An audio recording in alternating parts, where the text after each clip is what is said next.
કેમ છો મિત્રો? મજામાં ને? આજના વિડીયોમાં આપણે ધોરણ 9 નું વિજ્ઞાન અને ટેકનોલોજી તેનો 12મો પાઠ એમાં આપણે સ્વાધ્યાયના પ્રશ્નોની ચર્ચા કરવાના છીએ. આપણે સમગ્ર પાઠ એ 7 ભાગમાં પૂર્ણ કરેલો છે અને આજે આપણે સ્વાધ્યાયના પ્રશ્નોની ચર્ચા કરીએ. તો સૌથી પહેલો પ્રશ્ન છે, પાક ઉત્પાદનની એક રીતનું વર્ણન કરો જેમાં વધારે ઉત્પાદન પ્રાપ્ત થઈ શકતું હોય. પાક ઉત્પાદનની કોઈ એક એવી રીતનું વર્ણન કરવાનું છે જેમાં વધારે ઉત્પાદન થઈ શકતું હોય. તો એમાં આપણે જવાબ લખી શકાય કે પાક ઉત્પાદનની એક એવી રીત કે જેમાં વધારે ઉત્પાદન મેળવી શકાય તે છે સંકર જાત દ્વારા વધારે ઉત્પાદન મેળવવું. એમાં એક જ જાતિના ઈચ્છિત લક્ષણો વાળી બે વનસ્પતિના બીજોનું સંકરણ કરવામાં આવે છે અને એક નવી સંકર જાત વિકસાવવામાં આવે છે. અને એ સંકર જાતમાં જે બંને જાતિની વનસ્પતિઓ હતી એમાંથી સારા લક્ષણો ધરાવતી એક નવી સંકર જાત વિકસાવી. તો એમાં પિતૃ સંતતિના બધા લક્ષણો આમાં હશે અને એના સંકર જાતના વાવેતરથી એમાં એક તો રોગ પ્રતિકારક ક્ષમતા વધારે હશે, એમાં ઉત્પાદન આપવાનો ક્ષમતા વધારે હશે અને એ સિવાય ઓછા સમયગાળામાં પણ પાક પાકીને તૈયાર થઈ જતો હોય છે. તો આવી રીતે સંકરણ દ્વારા સંકર જાત મેળવી અને તેનું વાવેતર કરવાથી આપણે વધારે ઉત્પાદન પ્રાપ્ત કરી શકીએ છીએ.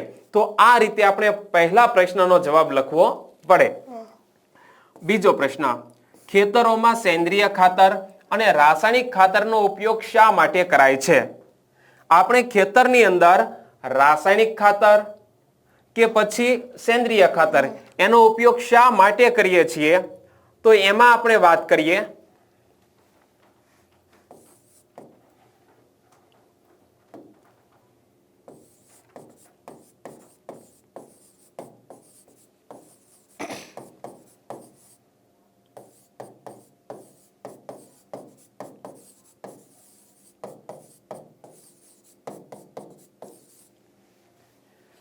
પહેલી વાત કે જમીનની અંદર પોષક દ્રવ્યો ઉમેરવા માટે.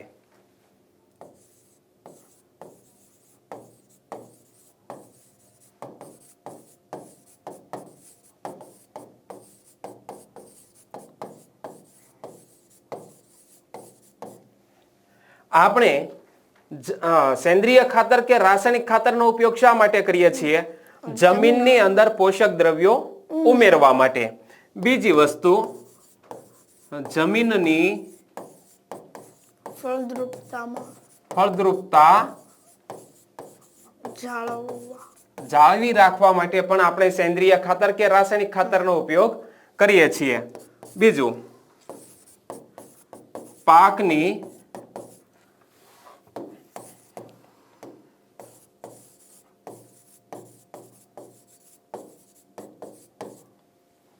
ઝડપી વૃદ્ધિ માટે. તો આપણે સેન્દ્રિય ખાતર કે રાસાયણિક ખાતરનો ઉપયોગ કયા હેતુસર કરીએ છીએ? જમીનની અંદર કાં તો પોષક દ્રવ્યો ઉમેરવા માટે, જમીનની ફળદ્રુપતા જાળવી રાખવા માટે, પાકની ઝડપી વૃદ્ધિ કરવા માટે આપણે સેન્દ્રિય ખાતર કે રાસાયણિક ખાતરનો ઉપયોગ કરીએ છીએ. અને ઝડપી વૃદ્ધિ કરવાની હોય તો એમાં કાં તો પાનની વૃદ્ધિ, એની પર્ણ એટલે કે શાખાઓ ડાળીઓની વૃદ્ધિ, પ્રકાંડની વૃદ્ધિ કે એમાં ફૂલની વૃદ્ધિ માટે આપણે સેન્દ્રિય ખાતર કે રાસાયણિક ખાતરનો ઉપયોગ કરીએ છીએ. અને જો પાક તંદુરસ્ત હશે તો એમાં રોગ પણ ઓછા આવશે. તો આ હેતુસર આપણે રાસાયણિક ખાતર કે સેન્દ્રિય ખાતરનો ઉપયોગ કરીએ છીએ. તો આ પ્રશ્નનો જવાબ ક્લિયર થઈ ગયો ને? બીજો પ્રશ્ન. ત્યાર પછી ત્રીજો પ્રશ્ન છે, આંતરપાક અને પાકની ફેરબદલીથી કયા લાભ થાય છે? આંતરપાક અને પાકની ફેરબદલીથી કયા લાભ થાય છે? હવે એની આપણે વાત કરીએ.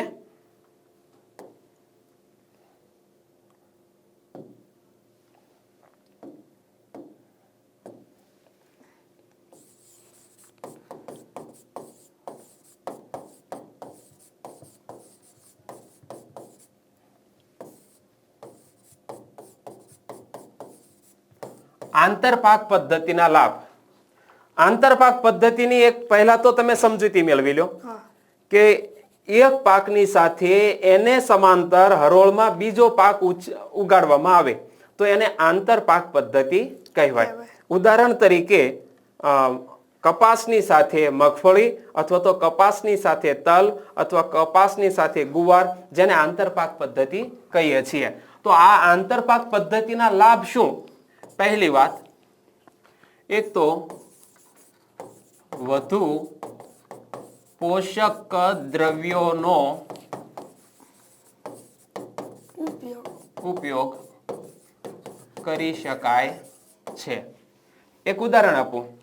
આ કપાસનો છોડ, બરોબર, આ કપાસનો ચાસ છે, અહીંયા મગફળીનો ચાસ છે, અહીંયા કપાસનો ચાસ છે, બરોબર. હવે આપણે આંતરપાક પદ્ધતિ વચ્ચે ન હોય, માની લો નથી, મગફળી નથી, તો આ વચ્ચે જે જમીન છે એ તો બિલકુલ પડી રહેવાની. અને આ કપાસનો છોડના મૂળ એટલા બધા વિકાસ નથી પામ્યા કે અહીંયા સુધીના પોષક દ્રવ્યો લઈ શકે. એટલે આ વચ્ચેનો ભાગ છે એ બિલકુલ પડ્યો રહ્યો. અહીંયા જો આપણે મગફળીનું વાવેતર કરીએ તો અહીંયા રહેલા પોષક દ્રવ્યોનો પણ ઉપયોગ થશે. એટલે લખવામાં આવે કે વધુ પોષક દ્રવ્યોનો ઉપયોગ કરી શકાય છે આંતરપાક પદ્ધતિથી. બીજી વસ્તુ, મજૂરી અને સમયનો બચાવ. હવે માની લો કે આ કપાસ, મગફળી, કપાસ, હવે તમારે મિની ટ્રેક્ટર દ્વારા ખેતી કરવી છે. તમે કપાસ હોય અને ખેતી કરો તો પણ એટલો સમય જવાનો છે, અને વચ્ચે તમે કદાચ અંદર રાફ ફેરવી નાખો અને એ રીતનું તમે માળખું બનાવો કે ટ્રેક્ટર ચાલે એટલે કપાસ પણ અને મગફળી આ બંને વચ્ચે આપણું હાલતું જાય, બરોબર છે, નીંદણ દૂર થતું જાય, તો સમય તો હરખો જ લાગવાનો છે, મજૂરી હરખી લાગવાની છે, ડીઝલ પણ એટલું જ વપરાવાનું છે. એક સાથે બે પાકની આંતરખેડ થઈ જશે એટલે મજૂરી અને સમય બંનેનો બચાવ થાય છે. બીજું,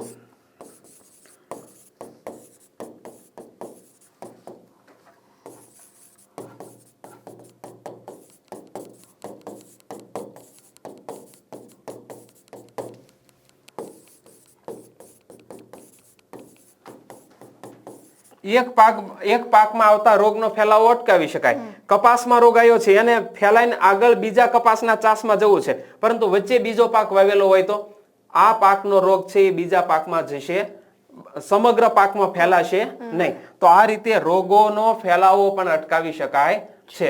અને ચોથો મુદ્દો એમ લખી શકાય કે વધારે ઉત્પાદન પ્રાપ્ત કરી શકીએ છીએ. તો આ આંતરપાક પદ્ધતિના લાભ થયા. આટલું સમજાઈ ગયું? હવે આવે છે પાકની ફેરબદલી.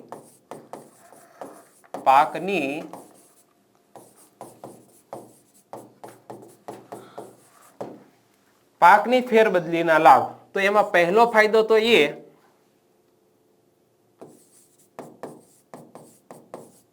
ચોક્કસ પોષક તત્વોની ઉણપ ઊભી થતી નથી. જમીનની અંદર કોઈ ચોક્કસ પોષક તત્વોની ઉણપ ઊભી થતી નથી. ઉદાહરણ તરીકે તમે દર વર્ષે કપાસ વાવો છો તો જમીનની અંદર નાઇટ્રોજન ખલાસ થઈ જશે. સમજાઈ ગયું? એ ચોક્કસ તત્વોની ઉણપ ઊભી થશે. પણ જો પાકની ફેરબદલી કરીશું તો એક વખત કપાસ વાયો, બીજી વખતે મગફળી વાવીશું તો નાઇટ્રોજનનું સ્થાપન જમીનમાં થઈ જશે. તો ચોક્કસ આવી પાકની ફેરબદલીનો મુખ્ય લાભ શું છે કે જમીનની અંદર ચોક્કસ પોષક તત્વોની ઉણપ ઊભી થતી નથી. બીજું, જમીનની ફળદ્રુપતા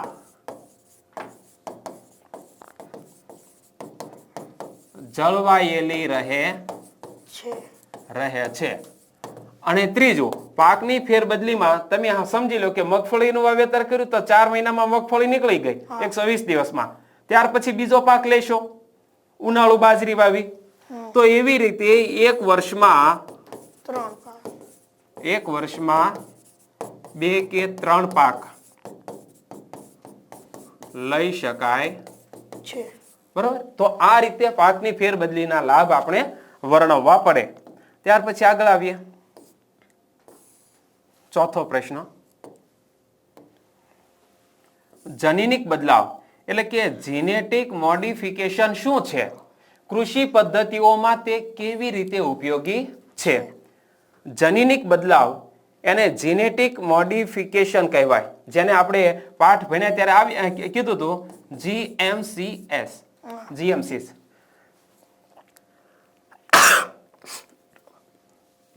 જીનેટિક મોડિફિકેશન ક્રોપ્સ એટલે કે સમજી લો એક જ જાતિના બે છોડ લીધા, એના ઈચ્છિત લક્ષણો છે, એ ઈચ્છિત લક્ષણો વાળી એક નવી સંકર જાત વિકસાવી. મતલબ કે એના જનીનોમાં બદલાવ થાય છે. જનીનિક બદલાવ એટલે કે કોઈ એક પાકના ઈચ્છિત લક્ષણોના જનીનોમાં ફેરફાર કરવાની પદ્ધતિને જનીન બદલાવ કહે છે. અને કૃષિ પદ્ધતિઓમાં તે કેવી રીતે ઉપયોગી છે? તો જનીન બદલાવ દ્વારા જે પાકની નવી જાત તૈયાર થાય છે, એ પાક છે એની અંદર વધુ સારી ગુણવત્તા વાળા બીજો બને છે, વધુ ઉત્પાદન આપનારા બીજો બને છે. તો આ જનીનિક બદલાવ એટલે કે જીનેટિક મોડિફિકેશન ક્રોપ્સની મદદથી આપણે કૃષિ પદ્ધતિઓમાં ખેડૂતોનું ઉત્પાદન વધે, ખેડૂતોની વાર્ષિક આવક વધે, એવા આપણે અંદર ફાયદા થાય છે. ત્યાર પછી પાંચમો, સંગ્રહિત અનાજને નુકસાન કેવી રીતે થાય છે? તો એની આપણે વાત કરીએ. સંગ્રહિત અનાજને નુકસાન કેવી રીતે થાય છે?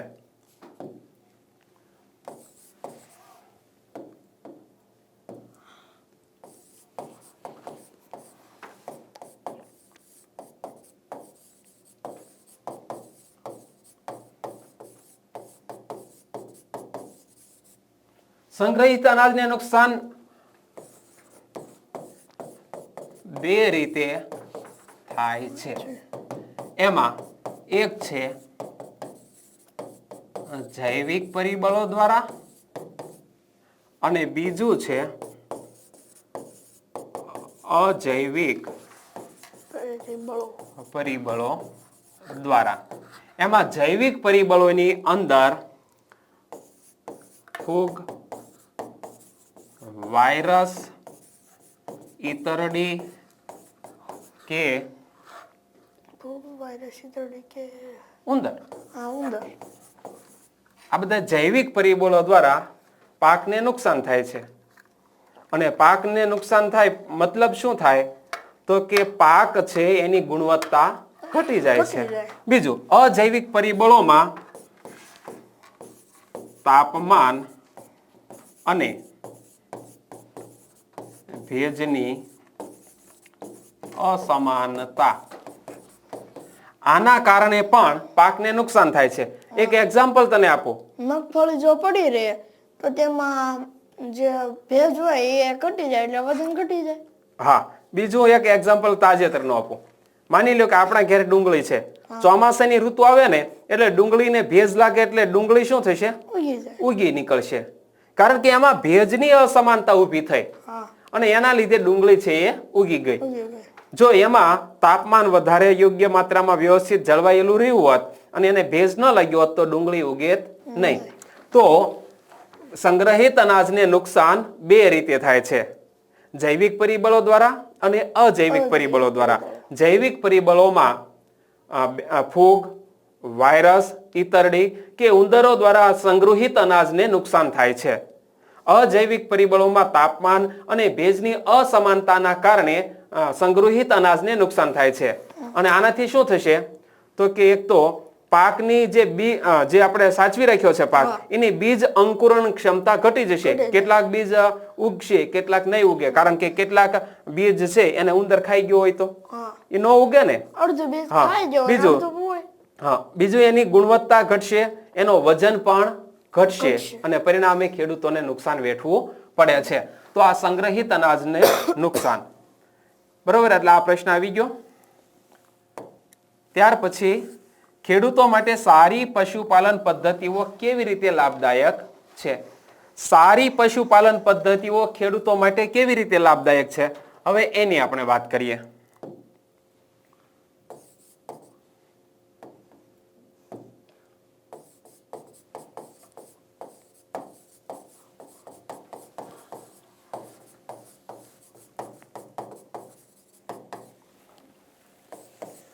પશુપાલન એટલે આપણે માત્ર એટલું ન વિચારતો કે માત્ર ને માત્ર દૂધાળા પશુઓ એ જ પશુપાલન નથી. એનાથી વિશાળ રીતે વિચારો તો મત્સ્ય ઉદ્યોગ, પછી મધમાખી ઉછેર,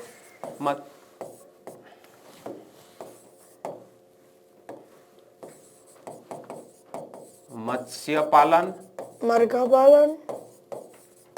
મરઘા પાલન અને મધમાખી ઉછેર. મધમાખી ઉછેર અને ગાય ભેંસ ઘેટા બકરા. ગાય ભેંસ ઘેટા બકરા ના પશુપાલન દ્વારા ખેડૂત છે એ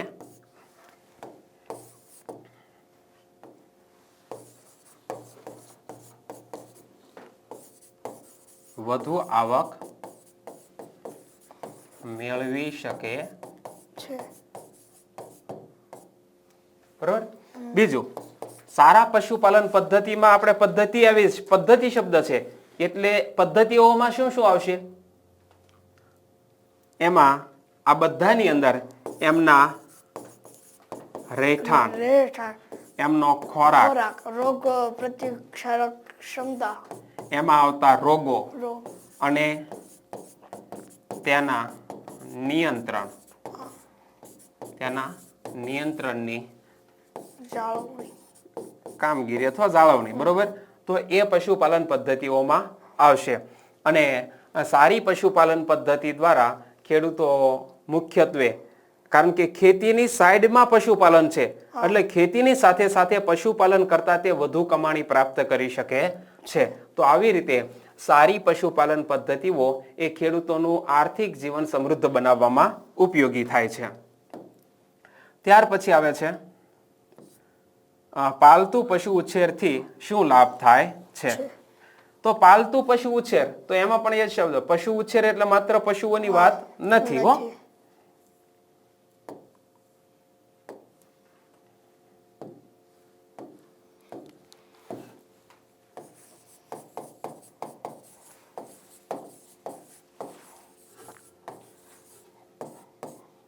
પાલતુ પશુ ઉછેરથી શું લાભ થાય છે ખેડૂતોને? તો કે એની અંદર 3 શબ્દ યાદ રાખવાના છે. એક તો દૂધ, બીજું ભાર વહન અને ત્રીજું માંસ. આ 3 હેતુસર ખેડૂત છે એ પશુપાલન કરે છે. એક તો દૂધ ઉત્પાદનમાં વધુ દૂધ શ્રવણ વાળા પશુઓની જાતો દ્વારા લાંબો સમય સુધી દૂધ પ્રાપ્ત કરી શકે છે. તો આ પહેલી વસ્તુ થઈ. બીજું, ખેડૂત પશુપાલન દ્વારા ભાર વહનના કેટલાક કાર્યો જેમ કે ખેતર ખેડવું, ખેત પેદાશો છે એ ખેતરથી ઘર સુધી લાવવી, ભારે વસ્તુઓનું વહન કરવું, તો એમાં તે પાલતુ પશુઓનો ઉછેર કરે છે. અને ત્રીજું માંસ, તેઓ વધુ ઊંચી ગુણવત્તા વાળા માંસનું ઉત્પાદન કરવા માટે તેઓ મરઘા પાલન કે મત્સ્ય પાલન કરે છે. તો આ પશુપાલન ઉછેરના ખેડૂતોને શું લાભ છે? આ 3 લાભ માટે થઈ અને ખેડૂત પશુપાલન કરે છે. 3 શબ્દ પકડી પાડવાના. શું શું? દૂધ, ભાર વહન અને માંસ. રેડી.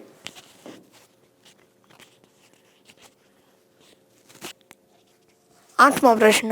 ઓકે, 8મો પ્રશ્ન. ઉત્પાદન વધારવા સંદર્ભે મરઘા પાલન, મત્સ્ય ઉછેર અને મધમાખી ઉછેરમાં શું સમાનતાઓ છે? તો ઉત્પાદન વધારવા માટે દરેકમાં તેની ઊંચી જાતની ઊંચી ઓલાદો વિકસાવવી જોઈએ. મરઘા પાલનમાં પણ વધુ ઈંડા કે વધુ માંસ આપે એવી સારી ગુણવત્તા વાળી મરઘાની ઓલાદો વિકસાવવી જોઈએ. હા. અને મત્સ્ય ઉછેરની અંદર પણ વધારે માંસ આપતી માછલીઓ કે એની અંદર પણ વિકસાવી શકાય. એ આપણે મોતી છીપ. અને મધમાખી ઉછેર, તો મધમાખી ઉછેરની અંદર એની અંદર મધમાખીઓ 2 પ્રકારની આવી હતી, ઇટાલિયન મધમાખીઓ અને ભારતીય મધમાખીઓ. તો તો ઇટાલિયન મધમાખીઓ છે એ વધારે પ્રમાણમાં મધ એકઠું કરવાની ક્ષમતા ધરાવે છે. તો ઉત્પાદન વધારવા માટે ખેડૂતોએ મરઘા પાલન, મત્સ્ય ઉછેર અને મધમાખી ઉછેરમાં આવા દરેકની ઊંચી જાતો, એમના રહેઠાણ, એમના ખોરાક અને એમના સ્વાસ્થ્ય સંદર્ભે સમાનતાઓ જોવા મળે છે. દરેક તમે આમાં કોઈ પણ વ્યવસાય કરો પણ એમાં આટલી બાબતોની કાળજી રાખવાની જ છે. એનું રહેઠાણ, એનો ખોરાક અને એનું સ્વાસ્થ્ય. બરોબર. 9મો પ્રશ્ન. મત્સ્ય શિકાર, દરિયાઈ મત્સ્ય સંવર્ધન અને જળ સંવર્ધનમાં શું તફાવત છે? મત્સ્ય શિકાર, દરિયાઈ મત્સ્ય સંવર્ધન અને જળ સંવર્ધન. એક તો મત્સ્ય શિકાર. કયા કયા 3 શબ્દો આવ્યા?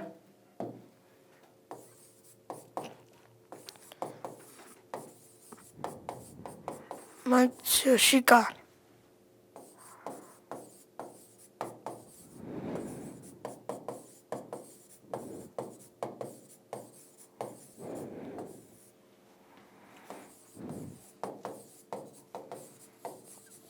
આ 3 શબ્દ આવ્યા ને?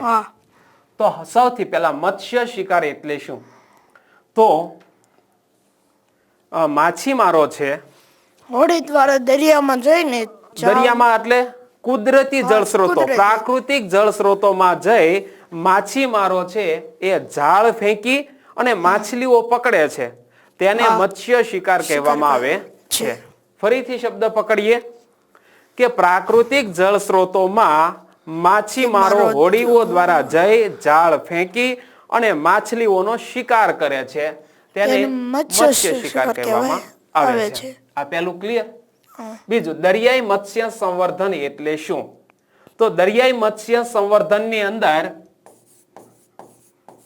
દરિયાઈ મીન પક્ષ યુક્ત માછલીઓ, દરિયાની અંદર દરિયાઈ મીન પક્ષ યુક્ત માછલીઓ, એમનું સંવર્ધન કરવું, ઉછેર કરવો. જેને વધારે જરૂરિયાત હોય એમાં નામ પણ આવ્યા હતા. 3 માછલીઓના નામ આવ્યા હતા. એમાં એક તો પલ હોર્ન કે ગ્રાસ કાર્પ, પલ હોર્ન અને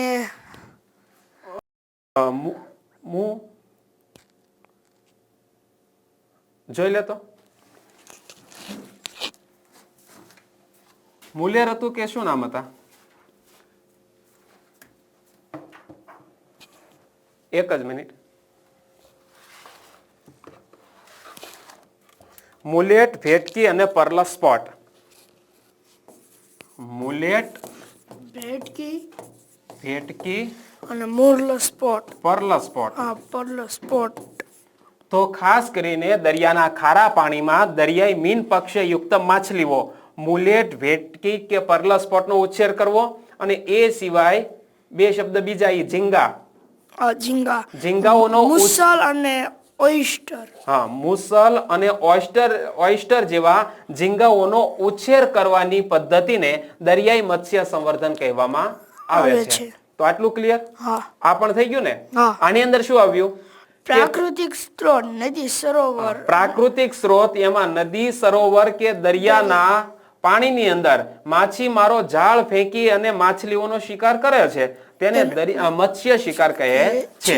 અને દરિયાઈ મત્સ્ય સંવર્ધન એટલે શું? તો કે દરિયાના પાણીમાં દરિયાઈ મીન પક્ષ યુક્ત માછલીઓ જેવી કે મુલેટ, ભેટકી કે પર્લ સ્પોટ અને ઓયસ્ટર જેવા ઝીંગાઓનો ઉછેર કરવાની પદ્ધતિને દરિયાઈ મત્સ્ય સંવર્ધન કહેવામાં આવે છે. મત્સ્ય ઉછેર. હા. પછી અહીંયા મત્સ્ય ઉછેર શબ્દ છે ને? ઓકે. દરિયાઈ મત્સ્ય ઉછેર. અને જળ સંવર્ધન એટલે શું?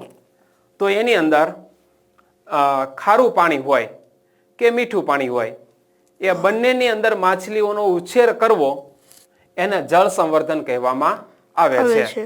એ પણ આપણે જોઈ લઈએ કે માછલીઓનું સંવર્ધન મીઠા જળના સ્ત્રોતો અને ખારા જળના સ્ત્રોતો એમ બંને સ્ત્રોતોમાં કરવામાં આવે તો તેને જળ સંવર્ધન કહેવામાં આવે છે. 2 જ શબ્દ પકડવાના છે,